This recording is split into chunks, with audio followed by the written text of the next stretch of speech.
After the Six-Day War of 1967, the situation in the Middle East was far from peace. Israel, having gained significant territory, began fortifying its new borders.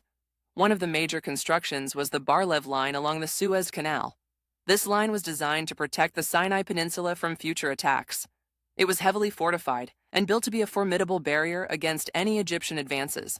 The Egyptians did not sit back quietly. They initiated what became known as the War of Attrition. This was a series of artillery strikes and commando raids against the Israeli positions.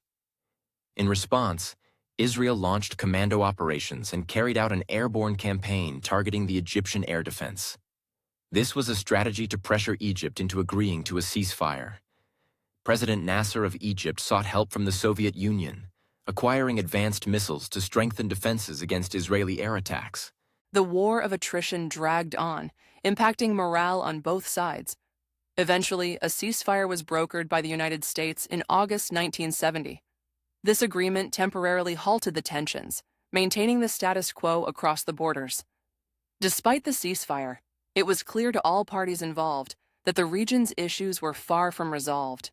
Nasser's death in September 1970 brought Anwar Sadat to power in Egypt. Sadat sought Soviet support, signing a 15-year treaty. However, he also attempted to negotiate peace with Israel, hoping for some redeployment of Israeli forces. When Israel refused, the stage was set for further conflict. The evolving international dynamics added complexity, with the Soviet Union's role fluctuating as U.S. relations warmed, culminating in the removal of Soviet personnel from Egypt by mid-1972. Anwar Sadat knew that a direct and all-out war against Israel was unlikely to bring success due to the limitations faced by the Egyptian army. So, his strategy was crafted around the idea of a limited war. This approach aimed to shake the perceived invincibility of Israeli forces. Sadat wanted to create conditions for diplomatic negotiations that would secure a more favorable peace for Egypt and the Arab world. By launching a surprise attack, Sadat aimed to regain some territories and use this advantage in diplomatic arenas. To prepare effectively, Egypt engaged in deceptive tactics on the ground. Egyptian forces behaved normally along the Suez Canal, making sure that they didn't alert Israel to any unusual military activity. The soldiers carried out what seemed like routine exercises, which were actually covers for real military maneuvers. Meanwhile, in the north, Syria, under President Hafez al-Assad, was also getting ready for action. Their objective was to reclaim the Golan Heights, aligning with Egypt to apply pressure on Israel from both southern and northern fronts. Israeli intelligence in September 1973 monitored these developments closely, although they assessed the chances of war as low.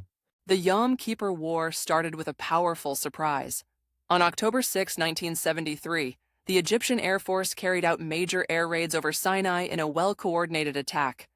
More than 200 Egyptian aircraft flew right over the Suez Canal, aiming at key Israeli air defenses, airfields, and command posts. This assault set the pace for what was about to unfold, causing initial disruption to Israeli air capabilities. Despite losing many aircraft to Israeli ground fire, the Egyptians showed they were bold and determined in their new strategy. The next phase included a heavy ground bombardment by the Egyptians targeting the Bar-Lev line. Over 2,000 artillery pieces were used in an intense attack that aimed to overwhelm Israeli positions. Using this cover, the Egyptian forces managed an impressive crossing of the Suez Canal, deploying infantry and tanks equipped with advanced Soviet weapons. Israeli armored columns tried to respond swiftly, but they were soon met with fierce resistance. The Egyptians had effectively planned their move, making it hard at first for Israeli forces to stabilize the situation. Egypt's strategy at the start of the Yom Kippur War was clever and well thought out. Their initial focus was on creating a solid defensive front after crossing the Suez Canal. They wanted to hold their ground while inflicting maximum damage upon Israeli forces. The Egyptians were quick to capture several of the Mayozim's strong points along the Bar-Lev line. These strategic points allowed them to strengthen their position and keep Israeli forces on the back foot. The rapid success of Egyptian forces created a real challenge for the Israeli command. The IDF was caught off guard by the effective anti-tank tactics the Egyptians deployed. Israeli armored columns became targets for Egyptian forces hiding in ambush positions. The Egyptians used advanced anti-tank missiles, which proved effective in disrupting and slowing down the Israelis. The IDF quickly faced the harsh reality of their forces being pushed back. They had to regroup rapidly to counter the unexpected and strong Egyptian advances. Despite the challenges, the Israeli forces did not sit back passively. They launched a counterattack aiming to push the Egyptian forces back across the canal. However, they did not make much headway initially, as the Egyptians held strong positions. The well-prepared Egyptian defenses, combined with their dense anti-tank setups, made it extremely difficult for Israeli forces to break through. The high morale and readiness of the Egyptian soldiers in the early days of the war played a key role in keeping Israeli forces from making significant advances. As the fighting continued, the chaos and confusion in Israeli headquarters became evident. The surprise and scale of the Egyptian advance put the IDF in a defensive position they had not anticipated. Every move by Israeli armored units seemed to be met with well-organized Egyptian resistance. By the time Israeli forces managed to launch more organized counterattacks, the Egyptian armies had already entrenched themselves deeply. The strength and speed of the Egyptian tactics had shaken the confidence of the Israeli command, demanding a re-evaluation of their counter-strategy. By early October 1973, the Israeli forces began to stabilize the Sinai front despite the initial chaos caused by the Egyptian surprise attack.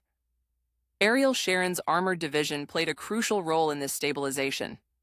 Known for his bold tactics, Sharon led maneuvers that inflicted significant damage on Egyptian tank forces. He demonstrated his tactical prowess by outflanking Egyptian positions and managing to destroy around 50 tanks on a single day, shaking the confidence of Egyptian commanders.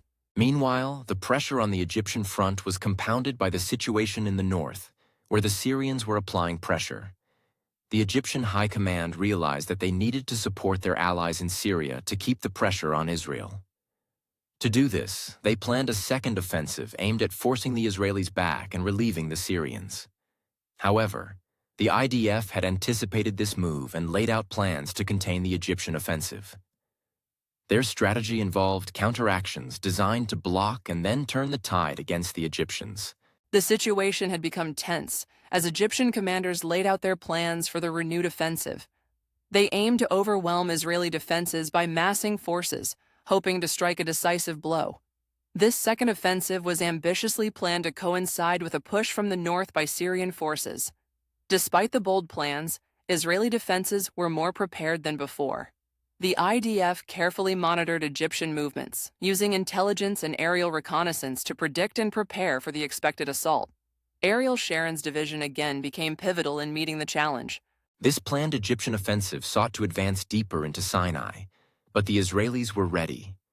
Israeli forces knew that maintaining their positions was crucial. They understood the importance of preventing a junction of Egyptian and Syrian forces, which would put Israel in a precarious position. The IDF's counteraction plan focused on parrying the Egyptian strike and utilizing extensive air support to weaken the enemy advance. In anticipation of the impending clash, the Israeli Air Force prepared for a series of strategic air raids to disrupt and hinder the Egyptian assault before it could gain momentum.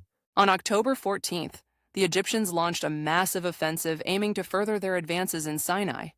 This operation was well coordinated with both artillery and air attacks, hoping to push Israeli forces back. However, the Israelis were prepared for such an attack and had set up strategic defenses. Initially, the Egyptian armies made some headway, but the losses they began to suffer soon outweighed any gains. The battle quickly turned into one of the biggest tank engagements of the war. The Israeli forces, with their superior air support, managed to inflict heavy damage on the Egyptian armored units. In just a few hours, many Egyptian tanks were destroyed, leading to a significant drop in their offensive momentum. Meanwhile, Israeli losses, though present, were far less severe.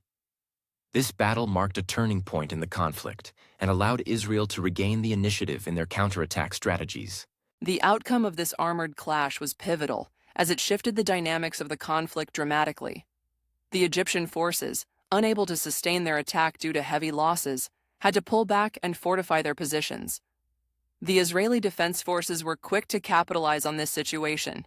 With renewed confidence, they planned a counterattack to push Egyptian forces back across the canal. This shift allowed Israel to consider offensive actions rather than purely defensive ones, altering the course of the war. During the ensuing Israeli counteroffensive, the IDF made strategic use of their available resources, including their well-coordinated air force. The goal was not only to recapture lost territory, but also to weaken Egypt's military hold in Sinai. The impact of air raids and their precise targeting of key Egyptian facilities played a crucial role in the plan's success. With air superiority once again proven, Israel managed to shift the battle dynamics, setting the stage for upcoming negotiations and talks of ceasefire. Make sure to like and subscribe to our podcast if you enjoyed this episode. Your support helps us bring more fascinating stories to life. If you want to receive complete transcripts and enjoy exclusive content, hit the join button on our YouTube channel. By supporting us, you make sure we can continue creating insightful content on important historical events. Thank you for listening, and we hope to have you with us in future episodes.